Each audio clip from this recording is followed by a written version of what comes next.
وقالوا الحمد لله الذي صدقنا وعده.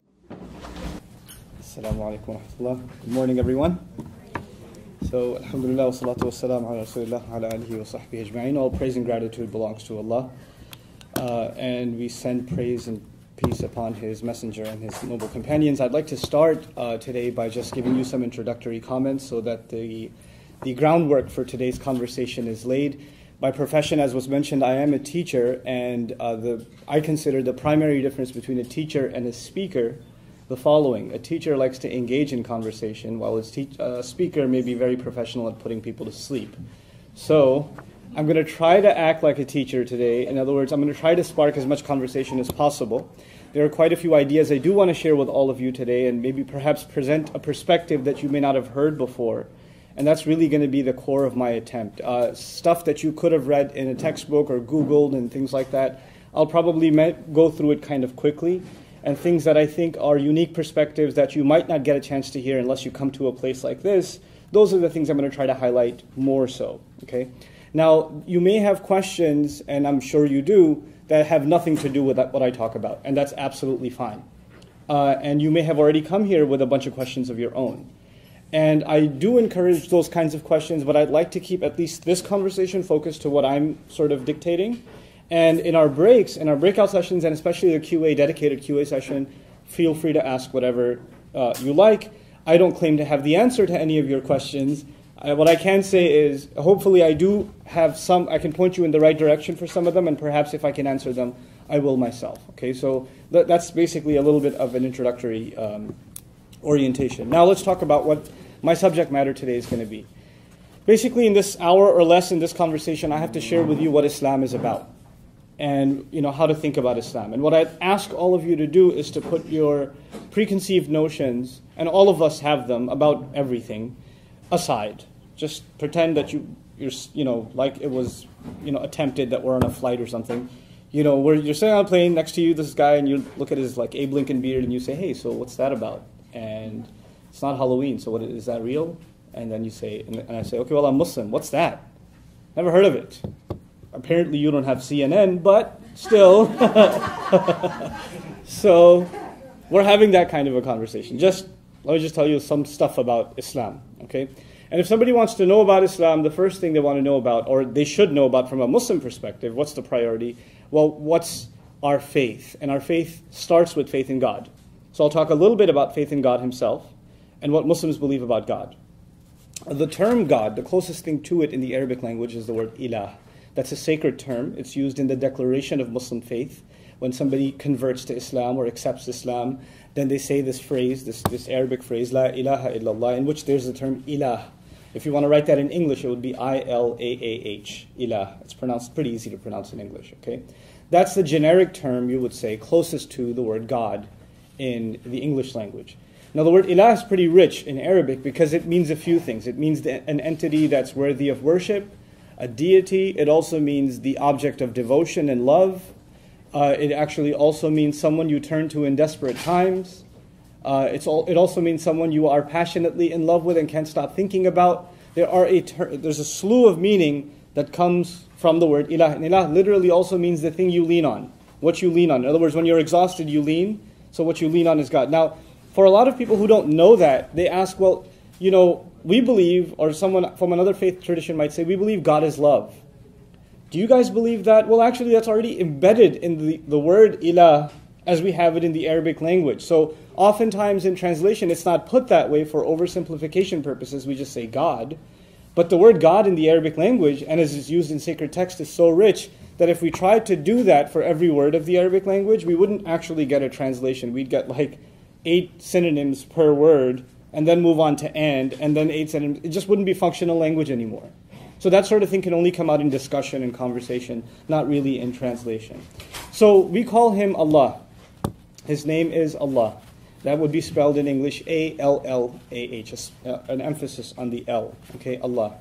And we don't consider, there's difference of opinion among our scholars about what the word means. Some say it's the original name of God, true to God in all previous scripture as well. Interestingly enough, the Arab Christian tradition, which predates the Muslim tradition of Arabia, has been using the word Allah for God much before Muslims have. So, for example, to this day you will find, for example, Christians in Egypt, you'll find Christians in Lebanon, Palestine, other places, and their biblical tradition is actually pretty old. As a matter of fact, our Prophet even met Christians in the city of Najran at one point, and had interchange with them and discussions with them. And actually, they as well use the word Allah for God. So it's actually an ancient term for God across cultures. It's not even something limited to Islam. That's the first, or one of the things I wanted to highlight when we talk about the word Allah. Now, what do we believe about this Allah? First of all, we believe that He's one, He's unique, He can't be compared to anything, that there can't be any imagery or something that kind of limits the imagination to what He might look like or what He might be like. We also believe that He has perfect attributes. In other words, if He hears, His hearing is perfect, it's limitless, it's infinite, and it has no beginning and no end. His vision is the same, His wisdom is the same, His knowledge is the same, His power is the same, His mercy is the same, His love is the same. So we attribute three things to every quality of God. So I'd like to highlight those three things so everybody's clear about them. The first of them is that they have no beginning and no end. That God's, like my hearing has a beginning and an end, but God's doesn't. Allah's doesn't. It has no beginning and no end. The second of them is that it's infinite. That mine, for instance, if someone's talking on the other side of this wall, I can't hear, but God's is infinite. It's not. Allah's is infinite. It's unlimited. And the third is that my hearing or my seeing or any of my attributes, for that matter, are granted. In other words, I don't own my hearing. It was given to me. It was a gift granted. My seeing was a gift granted. But His is His own originally. In other words, all other things are granted their qualities from Him. They are a grant from Him, but His are actually originally His own. So just to see if you're still awake out there somewhere in the wilderness, what are those three things that make God's qualities unique? No beginning, no end. Good, that's one. I'll wait. I'll make this awkward. I love making things awkward. This is what I do. Huh? It's infinite. It's infinite, sure. Third? Yep, originally His own. Originally His own, not given to Him by anyone else, right? So this solves a big theological problem for Muslims because we say things like a teacher is wise, and we also say God is wise. We say something like, a mother is loving. We also say God is loving.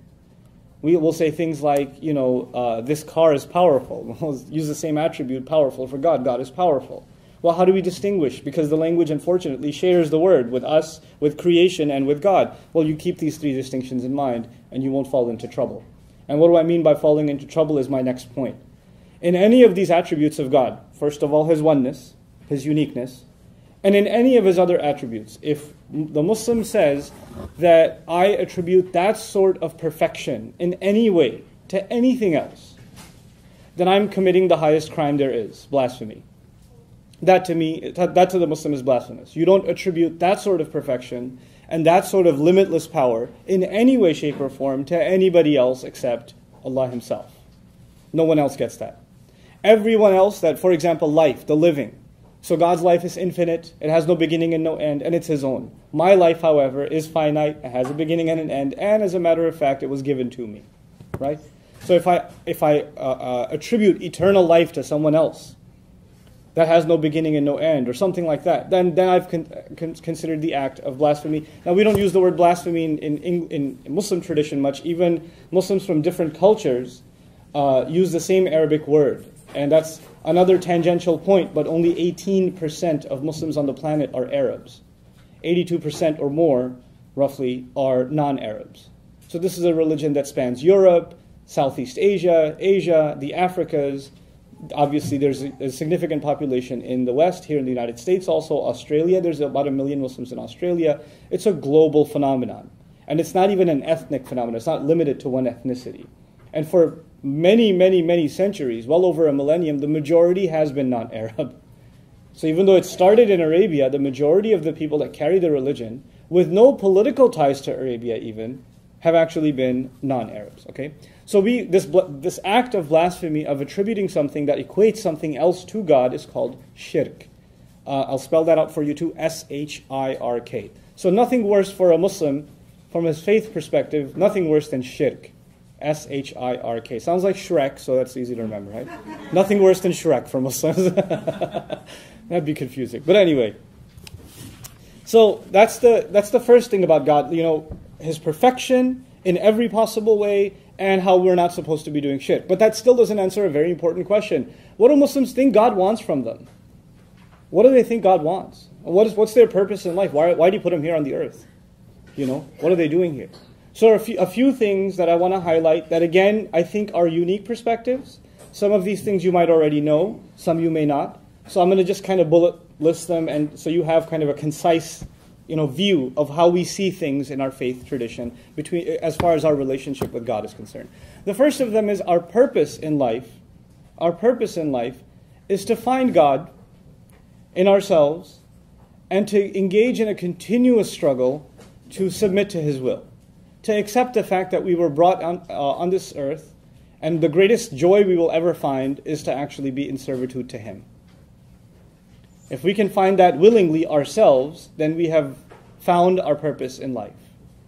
Willing, consensual servitude to God in any respect He wants. Now, when we say someone completely submits to someone else, or someone's completely under somebody else's will, then in the social sense, we actually consider that a form of slavery. In any other context, to take God out of the picture, when someone is in complete submission to somebody else's will, they do what somebody else says regardless of what area of life. In our jobs, there's at least a job description, right? So if you're an accountant, sorry to pick on accountants, then you're only working a certain number of hours, and you're not going to be asked to mop the floor unless the economy is really bad. You're going to be, there's a particular set of things you're supposed to do. Beyond that, if you're told to do them, you say, that's not my job. I'm just an accountant, right? But when you're in absolute submission to another entity's will, in other words, you're in slavery, well, a slave owner can turn to the slave and say what? Mop the floor, do the accounting, wash the windows while you're at it, do my laundry, whatever. He cannot be told, well, that's beyond my job description, right? And obviously, I'm using the term slavery, and it has negative connotations. But I want you to understand something. That in one sense, we do actually proudly accept willing slavery to God as Muslims. We actually call ourselves abd in Arabic, literally meaning slave. I can't give you a politically correct translation. That's what it is. Abd literally means in Arabic, slave. And that is actually the call of God to us, accept yourselves as slaves of mine. Now, the difference, though, is slavery. Let's just compare slavery in every other context and slavery in the Muslim context to God. Slavery is willing or unwilling. Does someone enter into slavery willingly or unwillingly? Unwillingly. It's never like, hey, I've exhausted all other career paths, so might as well. No, it doesn't work that way. Never has, never will. Islam, our slavery to God is already unique because He's saying, فَمَنْ شَاءَ فَلْيُؤْمِنْ وَمَنْ شَاءَ فَلْيَكْفُرْ. By the way, whenever I quote something in Arabic, I'll translate immediately. Whoever wants, they can come and believe. Whoever wants, they can walk away. It's your choice. So it's already different because it's willing. Second, a slave would have to be a slave in every matter of life. Right? Everything he does is up to the master's whim. God basically says, it's very beautiful in Islamic literature, the Quran says, وَعَمِلُوا الصَّالِحَاتِ, which actually says they do the few good things expected of them. In other words, God didn't make a long, endless list of stuff you got to do. There's a very short list of do's and don'ts. Take care of this and you live your life. Take care of this and everything else, you do however you do it. And even those few things, they're actually very, very few. There are very, very few restrictions, and there are very, very few obligations. You meet those, and you're in the clear. Other than that, enjoy life.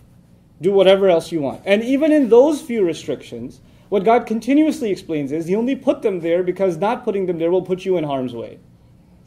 Our scholars traditionally explain God's restrictions like medication for a sick child. Which child? I have 6 kids myself. Yeah, seriously, 6. What child ever likes to take medication? I mean, honestly. But is it necessary? Yeah, and it's painful sometimes too.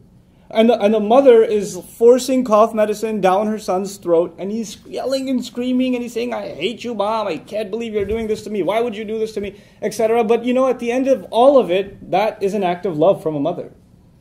It's a painful act of love, but it's still an act of love, because she knows something the child doesn't. She understands something the child doesn't. And in some sense, some of the restrictions of Islam are explained in that way. In other words, عَسَىٰ أَن تَكْرَهُوا شَيْئًا وَهُوَ خَيْرٌ لَكُمْ وَعَسَىٰ أَن تُحِبُّوا شَيْئًا وَهُوَ شَرٌ لَكُمْ. God says, maybe you hate something, but it's good for you.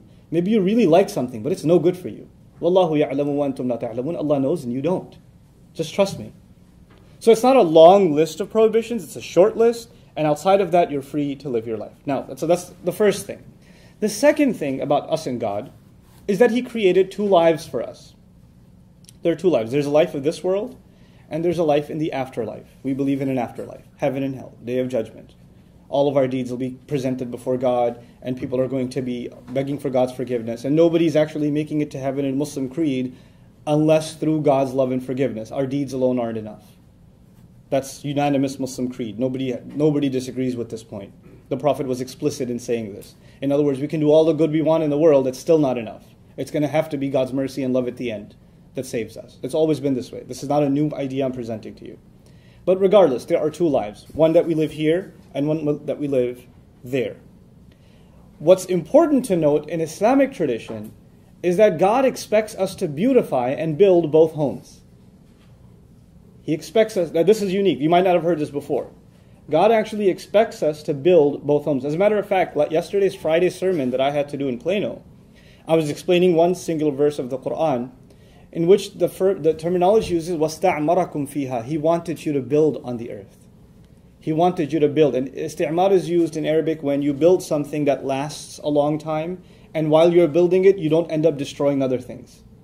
In other words, you build what we would call in the modern sense sustainable societies, eco-friendly societies, societies in which the few that are building major corporations and cities are not doing so at the expense of others that are being economically manipulated, right? So the idea of building something that anybody can benefit from, right? And so God goes out of His way in the Quran on countless occasions. It's really hard to put a count on this, to describe how beautiful the earth is, to describe how gorgeous mountains are, what a joy rivers are, what a great thing even, the desert Arabs didn't have a lot of that stuff. So he'd even talk about camels and how awesome they are. And the stars, because they really didn't have much else to look at, right? So at least the stars are pretty cool. So you talk about the stars. Even you can find beauty too. Even you can find beauty, And so you talk about these things to let us know that the life of this world, worldly existence, is not a curse. We're not damned here. We're blessed here. We're blessed here. Just stay away from these few restrictions, abide by these few regulations, and this world is beautiful. And your job is to make it beautiful and build it. And now, of course, when you build something, when you ask your child, I ask my child, hey, build me a castle. He says, buy me the Legos first. You can't build something until you have the ingredients, right? So he says, وَجَعَلَ فِيهَا أَقْوَاتَهَا in the Quran. He put in the earth all of its inherent powers. In other words, all you will need to make this world a beautiful place for yourself and others has been put in this earth. And human civilization has been here for quite a long time, and we've had resources enough for everybody. Now, it may not seem that way because of the varying economic situations of many countries, right? And economies, and the first world, second world, and third world, and all of that, right? But from the faith perspective, we believe actually there are enough resources for all human beings to live well on this earth and live in a healthy and a fair way. So that's our faith perspective on life in this world. You don't choose the next life for this life. You don't abandon the concern for the next life for this life either. You balance both of them. In other words, we live a spiritual existence while being involved, greatly in this world at the same time. So there's nothing materialistic for a Muslim in, for example, running a multi-million-dollar business. There's nothing wrong with that. However, there is something wrong if that's his goal. So that's the other subtle point. So you can engage in this world, but it can't be your goal. Your goal is higher. Your goal is to do something that benefits others. And your goal is, if you really want to build a home, your goal is to build your real home in heaven. And so all that you do here is only a means to get there. Okay, so do a good job and enjoy it while you're doing it here, but make sure you're building your next life. And what's the easiest way to build your next life? This is another important Islamic concept. It's the concept of what's called sadaqah jariyah, continuous charity. Now what does that mean, continuous charity? It actually means if I leave a good legacy behind, I'm only going to live so many years. I don't know how long I'm going to live. If I can do some acts of good that actually live longer than I do, For instance, I go to a desperate location where education, for example, is a desperate need, and there aren't any resources. And I help set up a school. Let's just say, hypothetically speaking, I help set up a school. And the school takes off, and now children are getting a good education, and they're building a better and better society for their for the next generation. And this school takes off, and it goes on. It's now 200 years old. I left the world a long time ago. But every student who graduates from that school and does something good in life, I have a share in. I get commission out of that. That's called continuous charity. The Muslims are supposed to build their afterlife, not just through good works of their own, but to to invest in opportunities of continual good. And that's how we see preparing ourselves for the next life. Like my motivation to teach, for instance, I was not originally a teacher. I wasn't even a public speaker. I was a nervous wreck when I have to speak in front of people. But this last month I had to give a sermon in front of 15,000 people in Malaysia. That was pretty nerve-wracking. But I've pushed myself in this direction, and my teachers did also. And one of the most motivating instructions or teachings from our religion that pushed me in this direction was a saying of our Prophet, in which he said, sallallahu alaihi wasallam, خَيْرُكُمْ مَنْ تَعَلَّمَ الْقُرْآنَ وَعَلَّمَهُ. The best of you are the ones who learn the Qur'an and teach it. The best people are the ones who learn this book of inspiration and give this inspiration to others so they can do awesome stuff. That's what I've been doing for the last, 12, 15 years. I lost count. That's what I've been doing. I also feel in our next session, not this session, but our next session, I'm going to talk to you about how I believe the Qur'an, one of the most popular books on the planet, like it or not, most popular book on the planet, most well-read, by many statisticians, and if not the top, then up there, even if you disagree with the statistics, is actually one of the most misunderstood texts in world history. One of the most misunderstood and underestimated, overlooked, by Muslims and non-Muslims. And I'm going to highlight some of that stuff to you in our next session. Like what do I mean the Quran gets overlooked? Or some things in it just people don't even know what's there. Right? So we'll talk about that in the next session. Anyway, coming back to God's expectations from us. The first one was just a few restrictions. Don't do blasphemy. That's one expectation from God, right? The second one is build a good home here so you can build a good home there. And how do you build a good home here? By making sure you do things that benefit not just yourself but others. This is a fundamental concept in Islam. As a matter of fact, this really beautiful tradition in our history where we believe that there are sayings of the Prophet about the end of times and when there's going to be great war and catastrophe. The biblical version of that is the Armageddon and all of that sort of thing, right? So major catastrophic events happening in the world. And the Prophet said when the Antichrist shows up, and we believe in the Antichrist too, when he shows up and one of you is busy planting a seed. Now, the companions of the Prophet are sitting there listening. The Antichrist has just shown up. The devil manifest. It's come out. Great war is coming. And you were just busy in your backyard doing what? Planting a seed. What should you do? Drop it and run? He goes, no, finish planting the seed. He said, finish planting the seed. Now, what does he mean by that? He means don't be overwhelmed by world events. Things are looking pretty bad in the news, and they're going to look worse and worse and worse. And you're going to think, what is my insignificant good deed going to matter?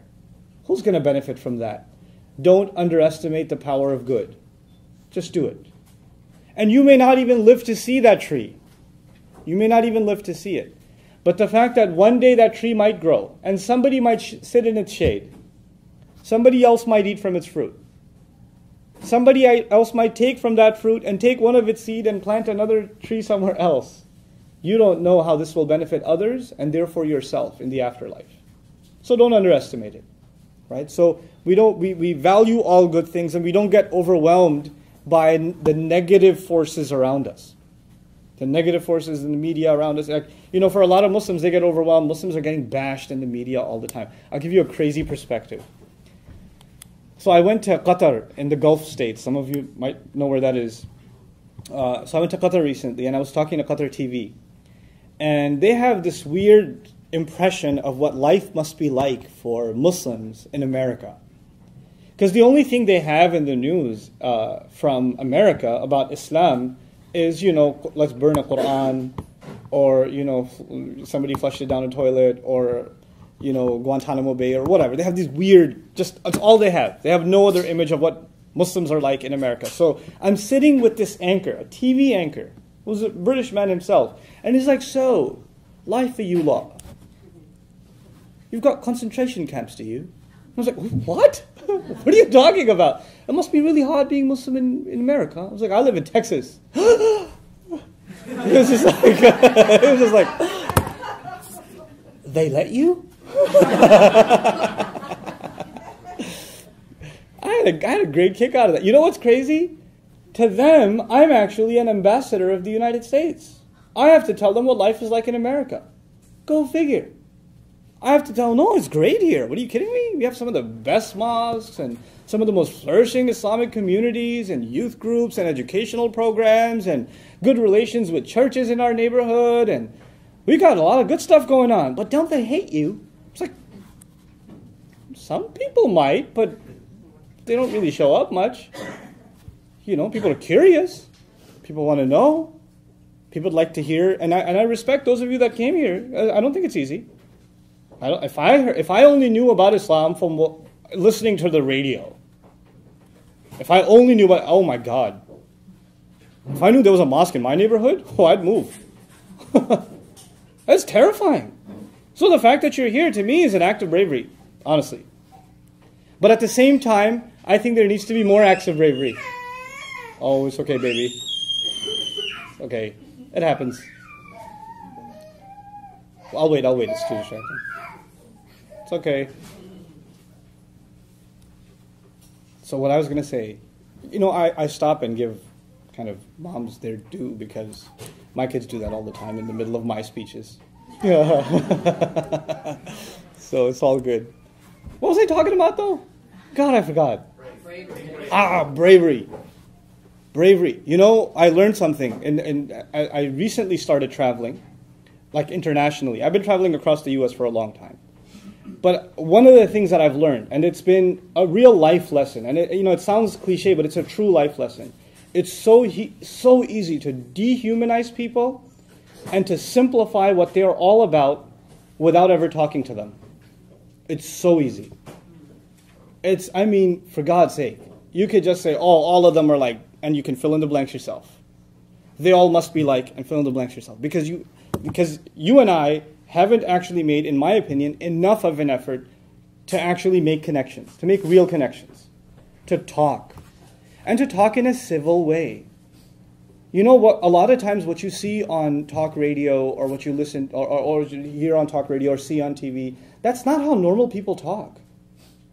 That kind of overly aggressive, I'm going to shove this in your face, I'm going to put you down, I'm going to show people how evil you are. That's not how normal people engage in conversation. So a lot of times we hear so much of that, we figure the only time we're going to talk to the other is we're going to talk in that way. Right? That's not healthy. It's not normal. You know? We want to be able to have normal conversations. And we should be able to have perfectly fine disagreements. I'll tell you a really cool story from last week. A person I don't know came to me from McKinney. You guys know where McKinney is? It's almost Mexico. No, I'm kidding. But he came from McKinney. Drove all the way from McKinney to my office in Irving. Wanted to see me. He says, I've seen your YouTube videos. I wanted to talk to you. Sat me down. We're sitting down talking. He goes, well, you know, I became Muslim about 10 years ago. And that's around the same time that my wife, who was Muslim, converted to Christianity. We hadn't met each other yet. So they met each other in college. And they got married. And around like 5 months after, he became a Muslim from Christianity, and she became a Christian from Islam. And they got married.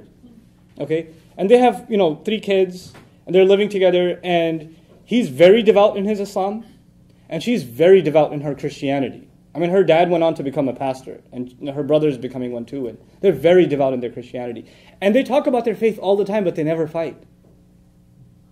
They talk about their faith all the time, and their disagreements. But they never fight. And he, as a matter of fact, for the last 10 years has been going to church with her. He doesn't join the worship service, the prayer service. He'll listen to the sermon every single week. Everybody at the church knows the guy. Everybody.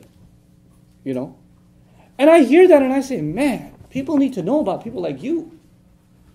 Because we think that these conversations in a civil way, in a friendly way, can't exist, much less to imagine that they exist in a civil way inside one loving household. That's crazy. That's unheard of to me, but it's happening. There are real people that are having those conversations. So if that can happen inside one family without conflict, it can certainly happen in our communities, right? Now coming back to Islam itself, sorry, perspective, I figure, drop it on you guys. That's a really old iPhone ringtone, by the way. It's really time to update that. That's when the first one came out. Seriously? Okay, anyway. So this world is, I mentioned already, this world is not a punishment. It's a place to live a wonderful life, right? وَجَعَلْنَا لَكُمْ فِيهَا مَعَايِشْ. The Quran says we put means in here for you to live well. I already mentioned that to you. Now a little bit about Muslims discussing with people of other faiths. What does God tell us about how we should interact with people of other faiths? This is, again, I think, going to be a unique perspective. I think. I don't think, I didn't hear it enough. Not from others. So I have to share this with you. So there are two perspectives in Revelation. When I read Revelation, I am a servant of God trying to understand His Word. Much like a Christian would try to understand the Bible. Much like a Jew would try to understand the Torah or the Talmud, etc. Much like that, a Muslim is trying to read the Quran and understand God's words to him. He's coming to the book as a humble student, as thirsty for wisdom, thirsty for guidance. That's why we come to sacred text. Okay. God, however, doesn't have to be humble. God's not humble. God's all-powerful. We have to be humble. God's the authority. He can speak how He wants. And He speaks from a position of authority. I mean, look at a courtroom, for example. The judge doesn't speak in a humble way. Who does? The guy taking the testimony at the stand, you understand? Like, he's in a position of judging and authority. He's not going to tone it down. I've been watching Judge Judy since high school. She doesn't tone anything down. You, be quiet. Now the thing is, I'm going to give you this crazy example before I turn to the Quran itself to help you understand this perspective. How many kids do I have? Pop quiz. 6. Very good. Okay. 6 kids. One of them got in trouble. And I say, come here, young lady. How come you didn't show me your report card? What's that about? How come your teacher had to call me and tell me? How come I'm talking to her? And she's standing there. I'm so sorry. And then my other daughter walks in and goes, yeah. You should have shown it the first time, young lady. Now at that point, who's also in trouble? Excuse me? When did you become me? Who do you think you are? I speak from a position of authority. And just because she agrees with me or she's my daughter, we have a relationship, does not grant her the same what? Authority. It doesn't.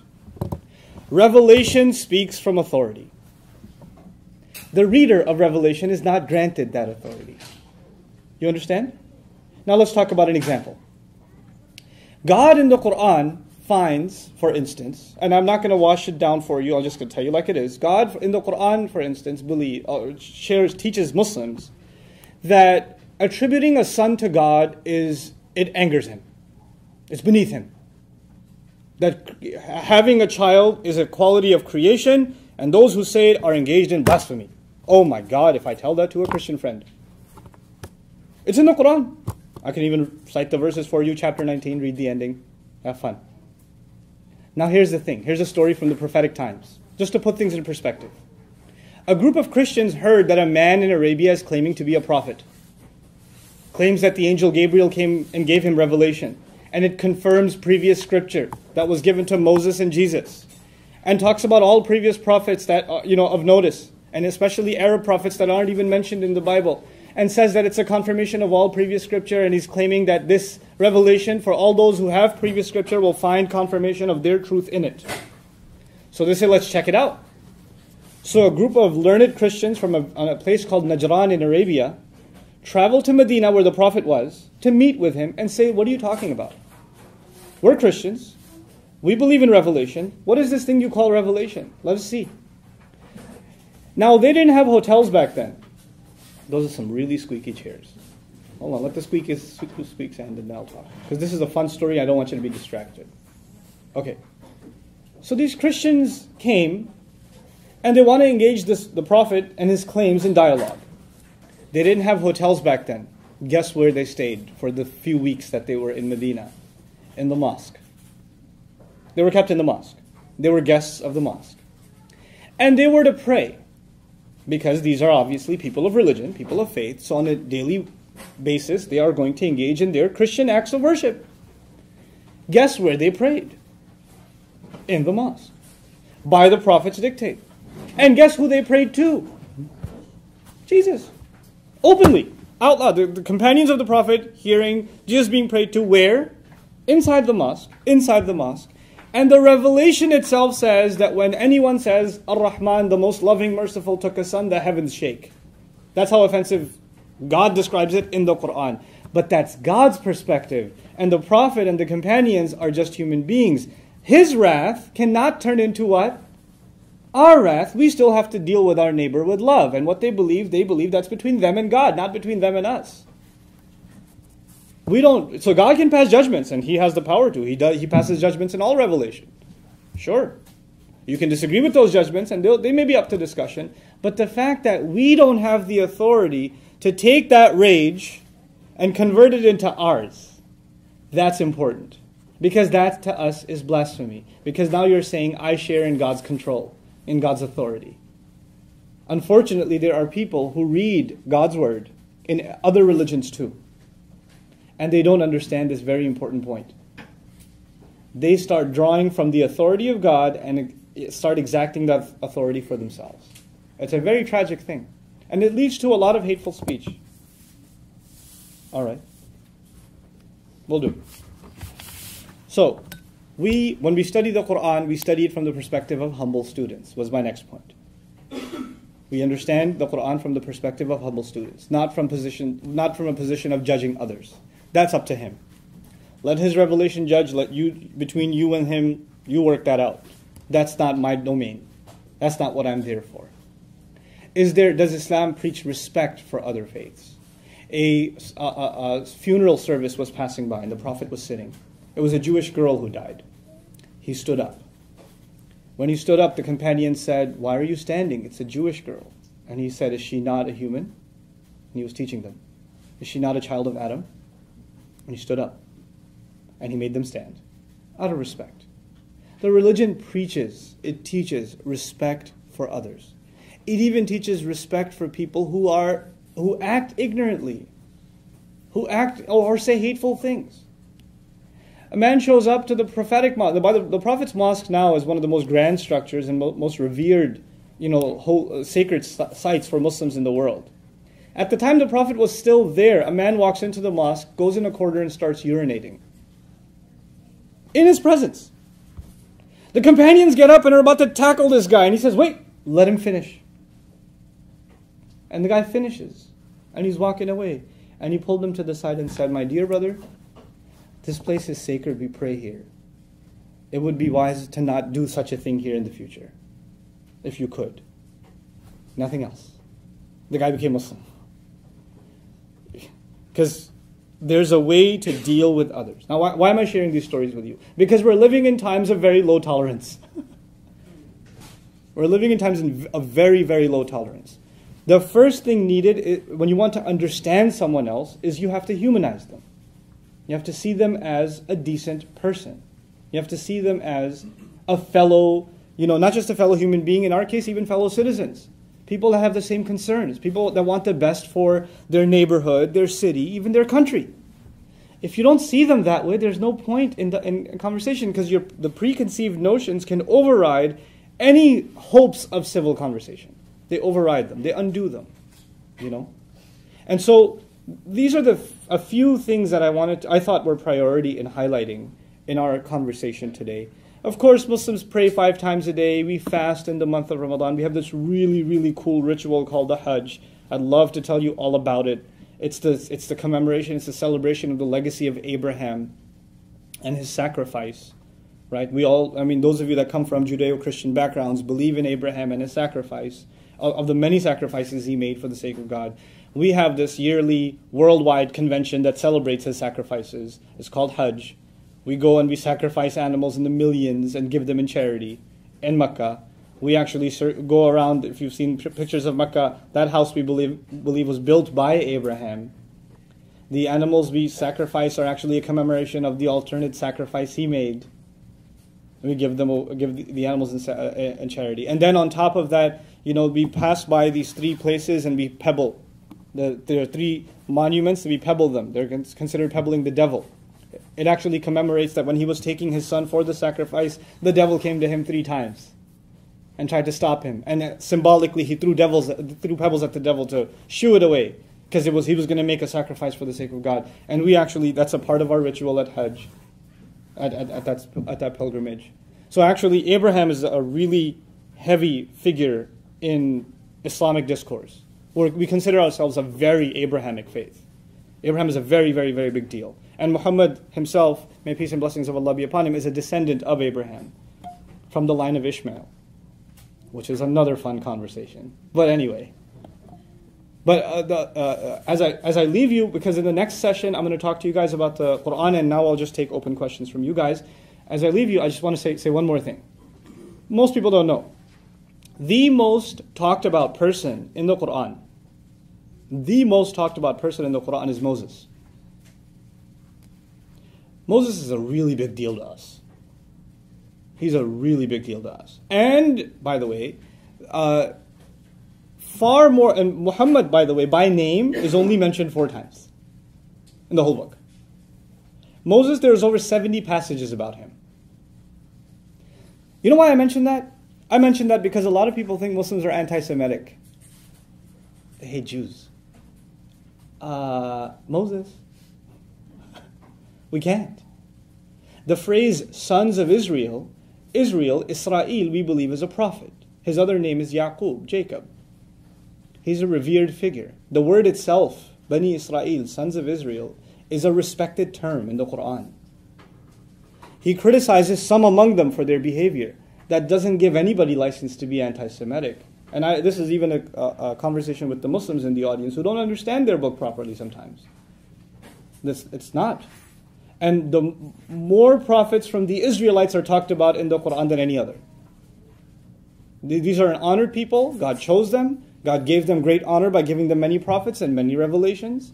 And they are a huge chunk of our own sacred tradition. They became a necessary part of our sacred tradition. There's no way we can have hateful attitudes towards them as a people. However, what the Quran does do, and you might have read it too, it highlights certain bad behavior that some among them did. And the purpose of that is to leave an example. Don't be like that.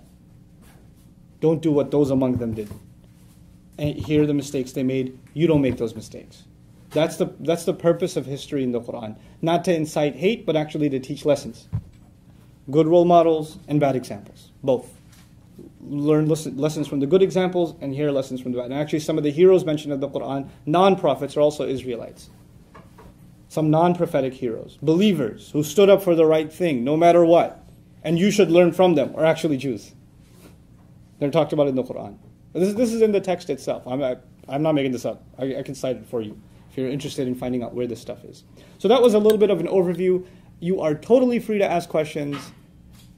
And hopefully they have to do with some things I talked about. But if not, you can just, if you're curious about something else, and you'd like at least my perspective on it, I can share that with you. Yes? Okay, sure. I hear what you say about, wanting to really devote your life to Allah and to be like a servant and something. My question, which has always been a question I had regarding Christianity too, is it almost makes God or Allah sound like a person that you have to serve. I'm trying to understand what is that purpose. I understand the good and you wanting to build your life and make, to do other people and build something that lasts and all that stuff. And I do understand that. Mm-hmm. But I don't understand it from the perspective that God or Allah expects that of you, and what is that? Why is it that they sound like a human being wanting something? Great question. So her question wasn't very loud, so I'll repeat it. But, when we talk about the expectations God has of us, it almost makes him sound like a human being. Like a human being having expectations. And a lot of the attributes we describe of him, like love and, mercy and things like that, they seem like human attributes. And there are reasons for that. The first reason for that is actually that human qualities of love, mercy, pursuit of knowledge, wisdom, justice, all of these things are actually inherent qualities in us that reflect what God gave us of Him. Because He put of His the special thing He created, the ruh, which is in English translated the soul, into us. Now, and it resonates with us. Now, we don't believe that God is a human or human-like, but we do believe in a personal God. In other words, a God that speaks to us, a God that loves, a God that wants, a God that even hates. He hates certain things. You know, the Prophet would tell us He likes 3 things, He hates 3 things. God hates 3 things. Like, just hearing something and passing it on without verifying, He hates that, for instance. Right? So there is that personal relationship. It's not a philosophical entity of some kind of divine being or unique, powerful being that's machine-like or, apersonal. It is a personal God that, in fact, we believe in. And that personhood of God, where He, directly communicates with us and expresses His expectations to us, and even I consider His love to us through His word, it just pours out of the text. It pours out of when He speaks to us directly. And that in the Quran session, I'll share some of that stuff with you. And I think that'll become clearer. Sure? Yeah, you and then you. Yeah. Okay. I was to read, I'll stand up. especially about the word tolerance. And Sure. This is a question to consult because I come from a Catholic background. Okay. As a former Catholic, we know that there is a world authority that is called the Pope. Sure. My question, and I will explain why I have a question, is if the Muslim world has a worldwide leader. And the question is because of, when you mention the word tolerance, that yes, there is a lot of a lack of tolerance toward Islam. When I hear the news and when I read the news and I hear, in this case, Muslim people behaving a certain way in some countries in Africa, behaving in a certain way in sometimes in the Middle East, and acting intolerant with other people from the same country who have different faiths. I mean, who is leading them? You know what I mean? It's not, of course, it's not a situation, a problem. It's a situation that happened before in the Christian world, especially in the Middle Ages. Right. Intolerance towards other movements. Sure. My question is, why is this happening? Well, I think the postmodern context is a very difficult context for, not just for religious groups, but for countries and nations. The world is recalibrated, right? And what religion meant 100 years ago is not what it means now. And the way that religious communities are organized, it actually also has a lot to do with the kind of stability a country enjoys or doesn't enjoy. So for instance, you'll find at certain points there are massive riots in the Muslim world over some religious issue, right? And there are violence breaking out, cars being flipped over and burned, and all kinds of crazy stuff happening. And at the same time, you'll find some other countries, Muslim countries, where none of that's happening, and they're also very conservative, religious Muslim countries.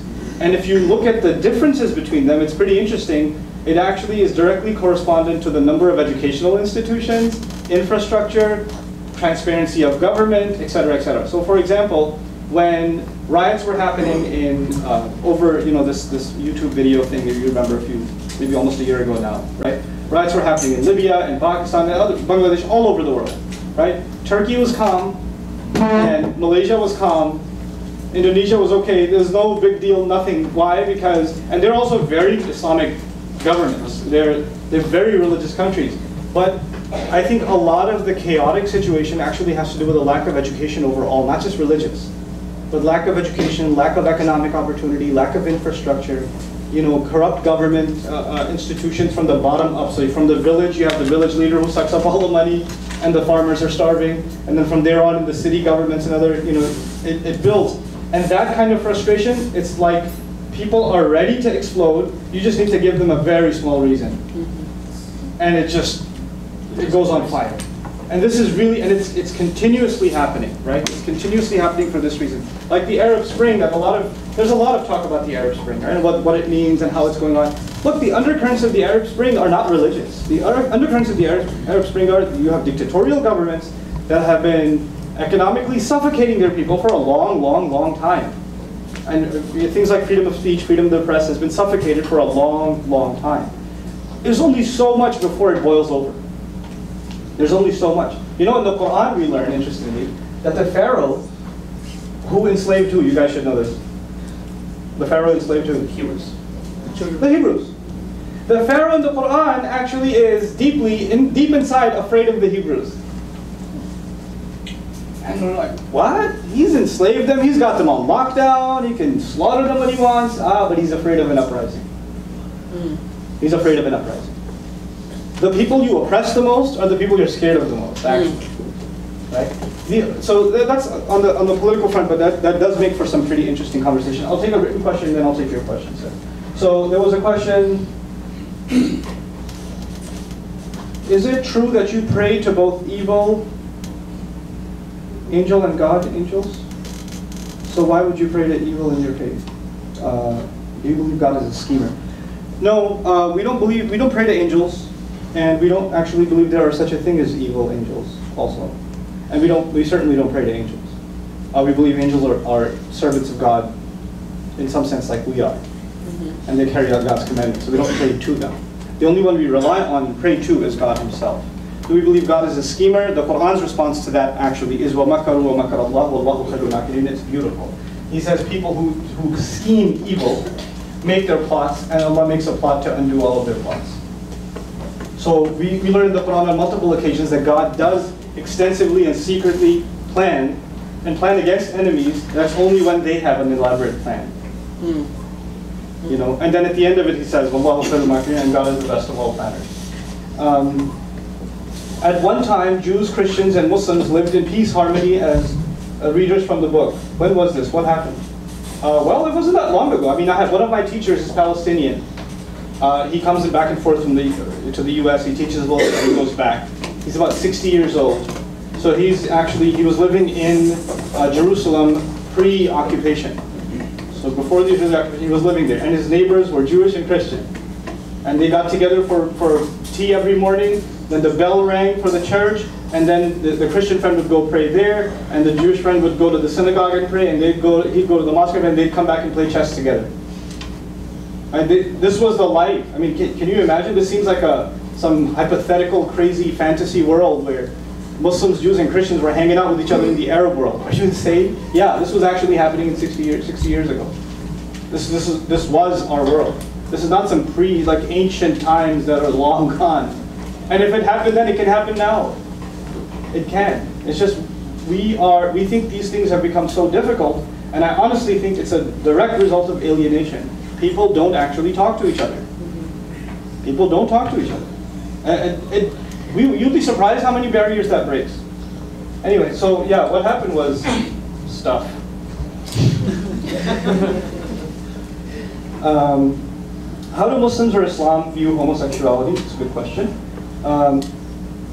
Why do you pray 5 times per day? Shouldn't people pray simultaneously? I'll address both of these, okay? So why do we pray 5 times a day? We actually pray at least 5 times a day, and we pray spontaneously all the time. That hopefully answers that question. So you got to meet a minimum requirement. Okay? You meet a minimum requirement, you show up, you know, and you report back to God after a few hours and say, hey, Lord, I did this. And you recite his revelation, stand in front of him, drop everything else, refuel like a car, then go back out there. Then engage the world, and a few hours later come back, talk to him again, drop everything else, refuel, go do it again. So that's 5 times a day. And we do, as a matter of fact, pray spontaneously all the time. All the time. And on top of the spontaneous prayers, we have even situational prayers. A prayer to enter the mosque, to leave the mosque. A prayer to go into the bathroom to seek refuge from filth. A prayer when you leave the bathroom, to thank God for leaving your body of what would have been harmful to it.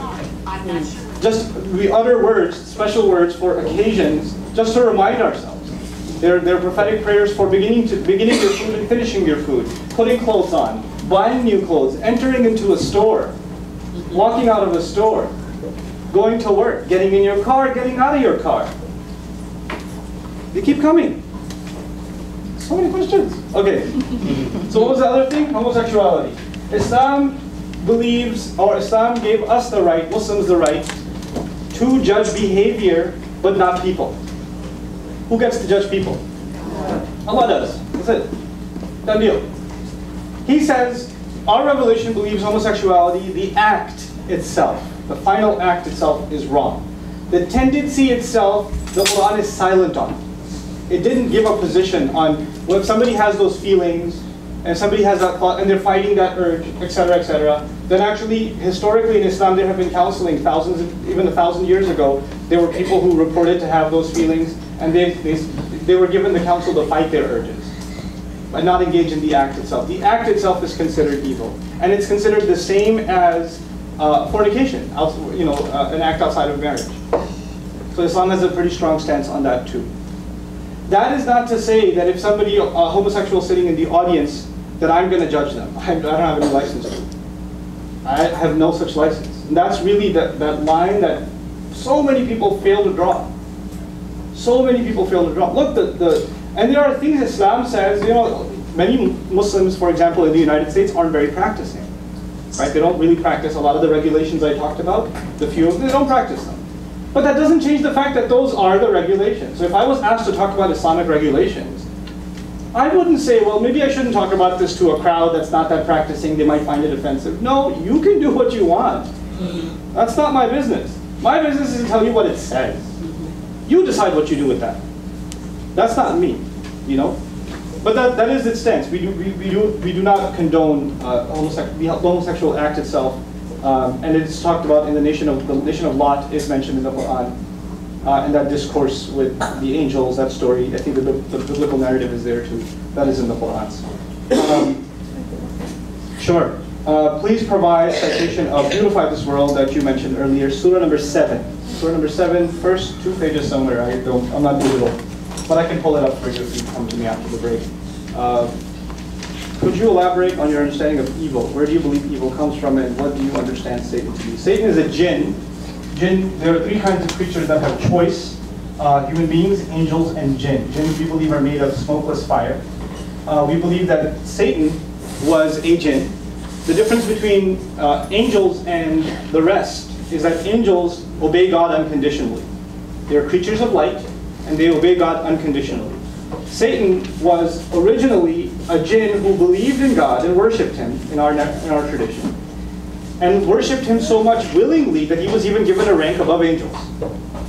So he commanded an army of angels, even though he himself wasn't one. Then finally, the fateful day comes. Adam's created, the soul is blown into him, the angels are commanded to prostrate. He refuses. And he refuses in our creed because kana min al-jinn, he was from among the jinn, not among the angels. And so he made the choice to disobey. Now he then, from then on, commands an army of 2. An army of jinns. Not all. Some jinns are Muslims. Some jinns accept the faith, because they are creatures of choice also. And an army of people who don't even know he's controlling them. So he's got 2 that work with him, that are both talked about in the Quran. We believe that about evil, it's not something that's talked about in the Quran as an separate entity. But we do say, وَالشَّرُّ لَيْسَ إِلَيْكَ. We don't attribute evil to God ever. In the next session, I'll talk to you about how the Quran talks about evil, and I think it will highlight our stance on evil a lot better. I talked about the good things as well. That's good. Is your God, Allah, considered a loving God? You can answer that for me? Can you answer that for me? Yeah. Why? Where do you get that from? Because from the word I gave you in your notes that one of you wrote down. What was that word? Ilah. Ilah. The word ilah, which is the Arabic word for God, actually includes obsessive love and the object of love, and love itself is included in the meaning. And that's not some meaning that you'll find in a modern dictionary. As a matter of fact, that's the classical Arabic meaning of the word. Aliha ila fulan, to be obsessively be in love with someone and to incline towards them.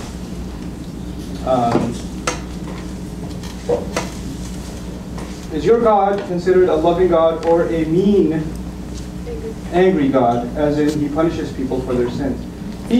One of my favorite quotes from the Quran. Oh, you're going to love this one. I don't know if you're going to love this one. I love this one. مَا يَفْعَلُ اللَّهُ بِعَذَابِكُمْ. He says, what's God going to get out of punishing you anyway? I love that one. Another place he says, إِلَّا مَنْ رَحِمَ رَبُّكَ وَلِذَلِكَ خَلَقَهُم. The ones, except, he's talking about, people that were, obsessively disobedient and rebellion against him. And he goes, that his justice might come to them, except the ones who he shows love and mercy to. وَلِذَلِكَ خَلَقَهُم means, and that is why he created them to begin with. In other words, he created them to show them love. The purpose of human beings, one of their purposes, on the one hand, turn to me in slavery, on the other, so I can show you love and mercy. It's the function. God is not out to destroy people, or to throw them in hell and fill hellfire with them. And this fire needs some fuel. It's not like that. One of the my favorite traditions of the Prophet. Oh, this one's awesome. We believe heaven has levels. 7 heavens. Okay, there are 7 levels of paradise, of heaven. So when people go to heaven, good people, economy class heaven, then there's like deluxe, premium, and there's the elite, golden package, platinum, whatever. There's the 7th heaven, and the Prophet would describe the distance between the first and the 2nd heaven is like the distance between the earth and the stars. So they're far ways apart, right? And of course, you would imagine the highest kind of heaven would be for what kind of people? Like super awesome people. In other words, not myself. Like these must be some really, really good people that are up in where? The 7th heaven, the highest heaven there is. The Prophet tells us that God built a house in the 7th heaven for every human being on this earth. He built a house on the 7th heaven for every human being since Adam. Some people didn't want to go. Some people just refused. The house is waiting though. You know what that tells you? What that tells you is God has an expectation that you'll make it. He's already signed you on, not signed you off. You know how some teachers write you off? Sometimes parents write their kids off. He's not written us off. You don't build a house for someone if you don't expect them to show up. He built it. It's waiting. It's waiting. So we don't even aspire for the lowest. We aspire for the highest. Yeah. So is there any concept of purgatory? No. But there's a temporary place on Judgment Day called Ashabul A'raf, the heights. It's called. The 7th chapter begins with that. It's a brief reference to that, which means on Judgment Day there are people whose deeds are weighed and their forgiveness and all of that, and some people end up exactly at middle.